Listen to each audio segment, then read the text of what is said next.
o dia que eu caí no golpe do gostosão da academia. O ano era 2012, eu tava com 23 anos e do nada eu falei, quer saber? Vou mudar meu shape. Comprei uns looks, comprei um tênis, fui e me matriculei na academia que tinha mais próximo do meu bairro. Com a vergonha, porque assim, quando a gente entra na academia, meio desengonçado, você não entende nada, a gente vai numa vergonha. Já de cara, me deparo com aquela grande estrutura, gente, e põe grande nisso, cara, um armário.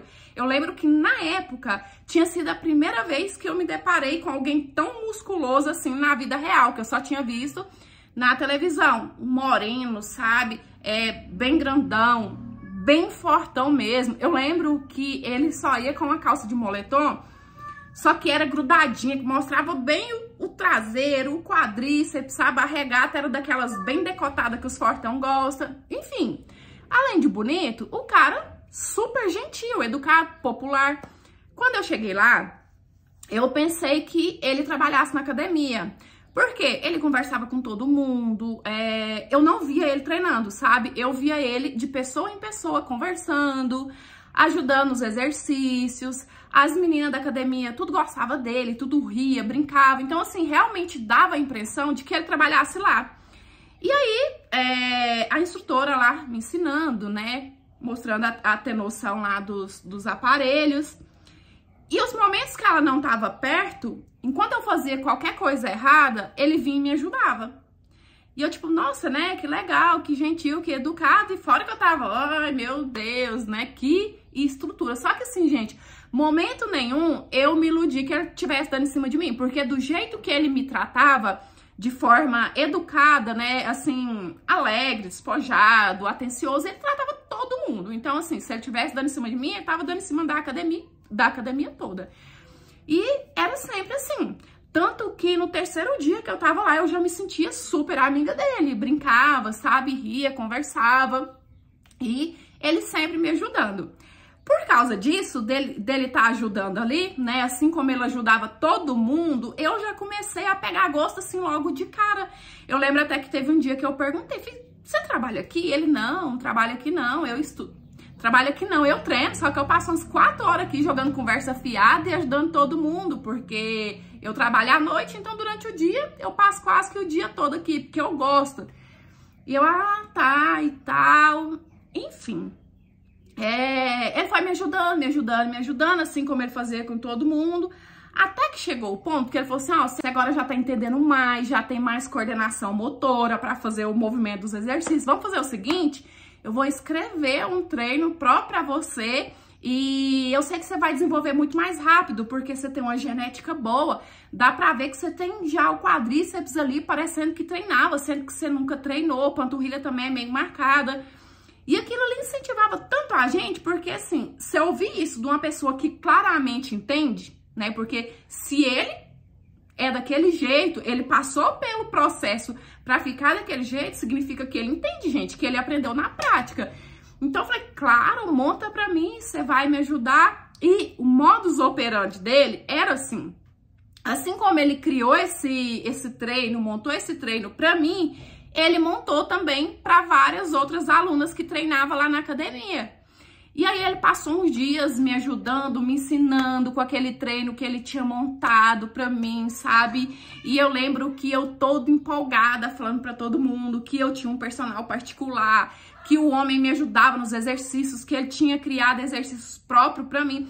Vocês têm noção? Eu já saí com ele depois da academia pra ir pro parque que tinha lá perto, pra poder correr e alongar, do tanto que ele era dedicado pra poder ajudar todo mundo.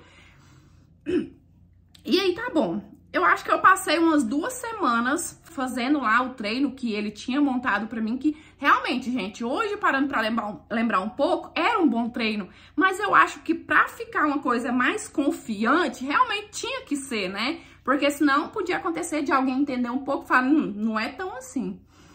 E aí depois disso, ele começou a falar sobre suplemento pra mim, que era uma coisa que eu não tinha muito entendimento. Então ele começou a explicar que, por exemplo, a proteína a gente não consegue bater, é a proteína que a gente precisa só com carne, só com ovo, né? Que o whey protein ajuda a gente a bater essas proteínas, que a creatina ajuda demais. E ele foi sabe, foi me explicando, a ponto de eu falar assim, realmente, eu preciso de suplemento, né? Porque sem o suplemento vai ficar muito difícil pra mim. E aí tá, enfiando isso na minha cabeça, ele começou a falar sobre marcas. Que tem marcas que só engana.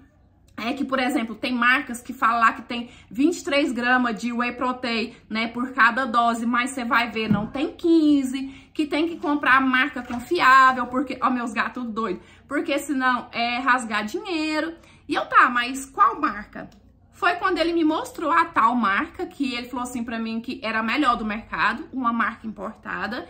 E aí eu fiquei louca, eu falei assim, mas aonde eu vou comprar isso aqui? Eu não entendia de nada, eu não sabia onde eu ia comprar nem nada. Ele falou assim, ó, eu tenho um amigo que mora nos Estados Unidos e ele manda pra mim. Inclusive, lá é muito mais barato, eu já comprei pra vários amigos aqui. Se você quiser, você me passa o dinheiro, eu mando o dinheiro pra ele e ele envia pra mim. E ele falou assim, uns 30 dias, às vezes até menos, já chega aqui. Aí eu falei pra ele assim, tá, então o que que eu compro? O que que você me indica? Ele falou assim, ó, pra começar, compra um whey, compra uma creatina e compra também um pré-treino, que é muito bom pra ajudar a dar um gás nos treinos. Eu falei, tá, quanto que fica? R$1.250. Achei caro? Achei. Só que ele abriu o site oficial da marca e me mostrou que no site ficaria muito mais caro. Aí, gente, ficou irresistível, né? Eu falei assim, não tenho dinheiro, não, mas eu vou ver se a minha mãe me empresta e aí eu te aviso. Beleza. Peguei emprestado com a minha mãe, entreguei o dinheiro no monte pra ele e fiquei ansiosa esperando os meus suplementos chegarem, né? E nisso, eu via uma outra chegando nele, perguntando se já tinha chegado dela. E eu pensava assim, do jeito que ele pediu pra mim, ele pediu pra outras alunas também, né? Sempre tava chegando. Ele agindo normalmente com a gente, ajudando a gente no treino, perguntando como que eu tava comendo, falando que logo menos o meu suplemento ia chegar, e aí, né, tudo ia tá perfeito. Foi levando a gente no bico. Olha, foi cerca de uns 19 a 23 dias, o homem sumiu da academia. Tipo, sumiu. E aí começou a surgir boatos ali na academia que ele teria dado golpe em mais ou menos 10 alunas ali, né? O golpe no negócio do suplemento. E eu, não, gente, não é possível, né? Ele é tão bacana e tal. Eu vi que ele me mostrou. E aí eu fui conversar com a recepcionista da academia. Falei assim, escuta, o fulano tem costume de sumir assim, de ficar um tempo sem aparecer? Ela falou assim, ó, não tinha muito tempo que ele treinava aqui não, tinha pouco mais de 30 dias. Então assim, a gente não conhece muito bem ele. Foi aí que eu caí na real que realmente a gente tinha caído num golpe. Eu ia ter que pagar R$1.250 que eu tinha arrumado emprestado, sem ter o dinheiro, sem ter o produto. Pensa na revolta. A gente fica numa revolta que eu queria até parar de treinar. Eu só não parei porque eu realmente, na época, eu peguei gosto. Pelo menos ele serviu pra isso, né, gente? Tá bom. Quando a gente pensa que não, estoura na cidade que não foi só na academia que a gente treinava, gente. Ele aplicou esse golpe em pelo menos 5 academias diferentes aqui na cidade e simplesmente evaporou. Ninguém nunca mais ouviu falar no gostosão da academia.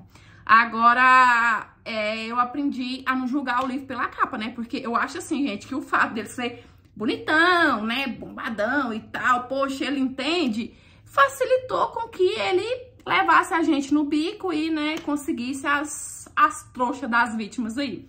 Que fica a lição. Amores, tudo bem aí com vocês? Eu espero que sim. Gente, bandido tem uma lábia grande demais. Olha, eu vou falar que não é pela beleza não, viu? Vou falar que é pela lábia mesmo, porque que eu já caí no golpe, meu marido já caiu no golpe, e é uma lábia. Quando a gente tava terminando de reformar aqui, passou um moço numa estradinha que tava com um monte de tinta, de lata de tinta de pintar a casa, e parece que esfareja. Olha, esse homem falou tão bem com o meu marido, como se ele fosse representante, sabe? Mostrou a lata de tinta lá em cima, mostrou pro meu marido a qualidade e tal. E conversou super bem, uma tinta bem, tava em conta e tal. Meu marido pegou e comprou. Comprou e guardou as latas, que ainda não tava em fase de pintar. Quando foi pra pintar a casa, que o meu sogro pegou, né, e coisou na parede lá, purinha, gente. Água com maisena, com polvilho, alguma coisa assim. Simplesmente não era tinta. A única lata que era tinta era a que ele usou pra mostrar ali dentro do carro dele, né? Mas, vou falar a verdade pra vocês, é uma lábia que não adianta a gente falar assim, ah, eu sou esperto, eu não caio. Porque, tipo, é uma coisa de louco, viu? Parece que tem faculdade pra ser malandro, porque não tem condição, não. Mas é isso. Eu espero muito que vocês tenham gostado de mais interpretação de hoje. Curte, comenta, compartilha, porque assim, cada vez a gente cresce mais. E se você quiser me enviar a sua história, é no e-mail que tá aí na sua tela. É por lá que eu recebi, eu conto a sua história, tá certo? É isso. Beijão. Fica com Deus, fique em paz. Até os próximos, gente. E meus gatos destruindo a casa. Tchau. Fui.